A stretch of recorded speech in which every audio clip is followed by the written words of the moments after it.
The Animorphs hang around the Servants Guild place for a little while until the place begins to fill with poisonous gas.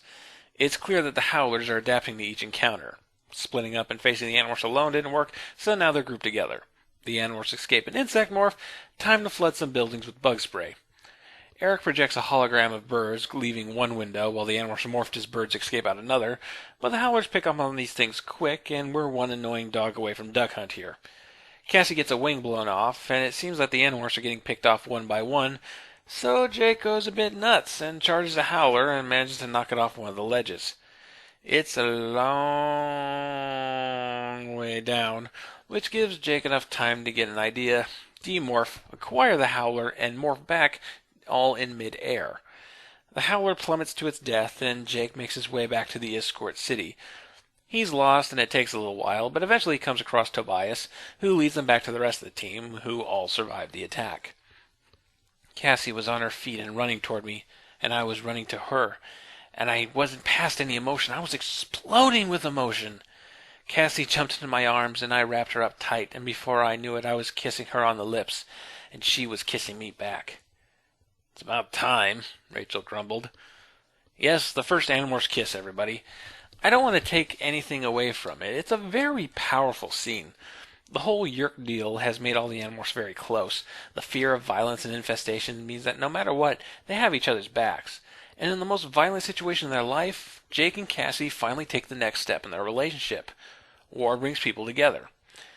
But here's what Kay Applegate had to say about the scene.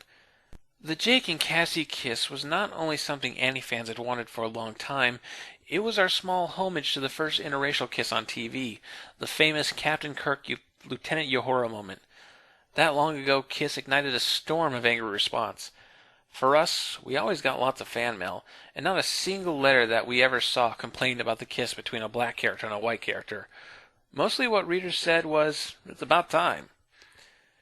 Oh, yes, I can totally see the connection between this and that scene from Star Trek.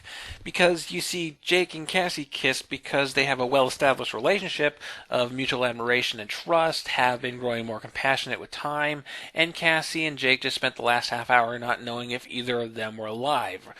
While in Star Trek, Kirk and Uhura kissed because they were being controlled by psychokinetic aliens who were forcing them to act out a play, and the two of them had no feelings for each other beyond general respect, and the kiss was totally without passion. Yeah, the only real connection between those two scenes is that it's a white guy kissing a black girl. It'd be more accurate to call it a homage to Made in America. At least Whoopi Goldberg and Ted Danson's characters kissed under their own free will. Anyway, the Animorphs find a new hiding spot in an empty factory. Not abandoned, the Worker Guild refuses to come back to work here until the Superstition and Magic Guild certifies that the place is free of the spirits of fictional characters. I sighed. I hesitated. I shot a look at Marco. "Oh, you'll want to hear this," he said. "What are the spirits of fictional characters?" Guide whined in what I think was a humorous way. "The simple folk believe that fictional characters are at least partially real, and thus have spirits who wander the city, infesting buildings and engaging in various destructive behaviors."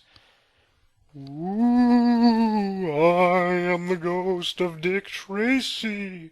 You shall be haunted by three spirits: the ghost of Skeeter, the ghost of Jack Bauer, and the ghost of Tim the Toolman Taylor."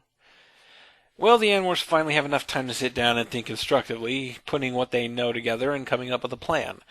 They go to the shopping district. We emerged several floors above the one where we'd just appeared. It was just what I needed. Narrow walkways between tall residential buildings with shops on the ground level. Escort crammed everywhere.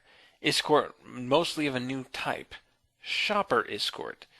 "My people!" Rachel cried in delight. "At last I have a true homeland!" "They shop?" I asked Guide. "That's it? They shop?" "Someone must buy what is created in the great factories and small craft works," Guide said. "Exactly," Rachel agreed. "The economy cannot function without people to buy things." "Guide, you are finally making sense," Rachel said with great satisfaction. Guide goes out to the news, gossip, and speculation guild to spread the word that the Animorphs are here, while the Animorphs make copies of their memories. They wait for the Howlers to begin their approach, and then Jake begins to morph Howler. They have no idea what instincts the Howler might have, so Jake has Rachel morph Grizzly Bear just in case he gets out of control. However, Jake discovers that Howler morph is incredibly calm and indifferent. There is no predatory sense, and Jake comes to realize that the Howlers are actually playful, that they think this is all a big game. Then he gets access to the Howler's genetic memories. "It's a game," I said. "What is?" Cassie asked. She had morphed to wolf. "The Howlers, the killing. It's a game to them. They're having fun. They're enjoying it, like when dolphins leap into the air for the fun of it and play follow the leader. It's a game." "They're destroying entire races for fun?" "Yes. They don't know what they're doing. Cassie, they aren't adults. The Howlers are all children." "Here they come!" Tobias yelled. 30 seconds! If children my butt, Rachel said. They're murderers. They're what the Krayak made them, I said. They have a lifespan of 3 years. They have no mature phase. They can't reproduce. They're grown in a factory. There are no adult howlers. I looked hard at Eric. Did you know? Before? No. When you absorbed howler memories, did you realize they are children? I demanded. They slaughtered my creators, Eric said stonily. So yes, Eric has been aware of this since his download of the Howler's memories, and has intentionally kept it from the rest of the group, lying as long as he could. The motivation is clear. Revenge. Revenge against the creatures who killed the Pemlites, his creators. When Eric had turned down the ability to use violence, he had come to the conclusion that all violence is needless and repulsive, and he wanted nothing to do with it. And now here he is, wishing so hard that he could just walk up and pop howler heads like they were pimples.